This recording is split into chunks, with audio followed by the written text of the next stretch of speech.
Yo! Fuck it. Let's go.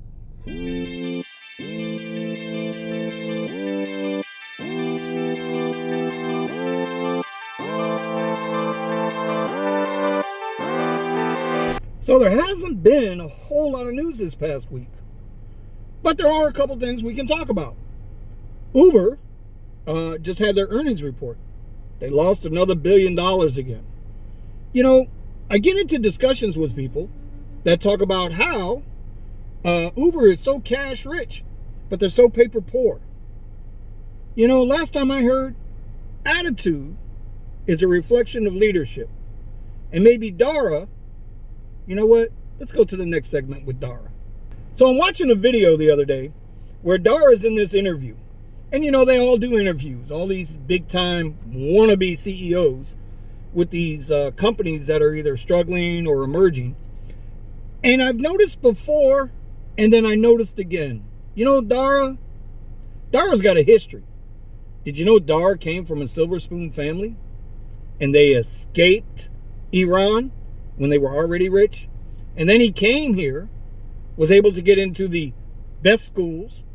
He has an education. He's always had money. Maybe that's why he can't connect with drivers. Because Dara, you can't drive. We saw that in the video. Remember? He was supposed to go right and he went left. If you can't even operate your own app, how are you going to connect with drivers? Now, I don't know about all markets. I can only speak for our market down here in South Florida. But you know what I've noticed? I've noticed a pretty good uptick in surges all over the map. Now, we have a great big area down here to cover, so it's cool. Some people will say and argue because season's back. But I wonder, just because I wonder, the surges aren't just your normal $5, $6, $7 surges. I've been seeing surges in the $20 range, $22 range. I'm beginning to wonder, because the season is back for us down here, you think maybe Uber might be surging a little bit higher than normal? Because it's kind of impossible to believe that all of a sudden, all these people quit driving Uber. That would cause the demand to go up that high. I don't put it past them. I really don't. Especially from a company that loses $1 billion every 3 months. Who knows? Have you taken the Lyft sensitivity course yet? If you're a Lyft driver, as we said in the last video, you have to be through that course by December 15th. Now, I took the course yesterday, and it was about 20 minutes, 5 or 6 videos, whatever it was. Melissa, I can't remember her name. Her way of projecting her tone was very monolithic. There was no dynamic to it. It was boring. With that said, course is a pretty good course. There's a lot of common sense in that. And I don't have a problem with them asking us to take the course. I do have a problem with them mandating we take the course. That's some employee shit. Now, the course touches on some pretty common sense things, right? Like, don't have your riders in the back kissing, screwing, anything sexual.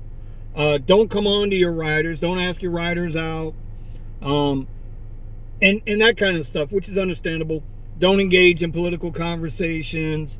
You know, a really bland driver and conversation is what they're suggesting to us.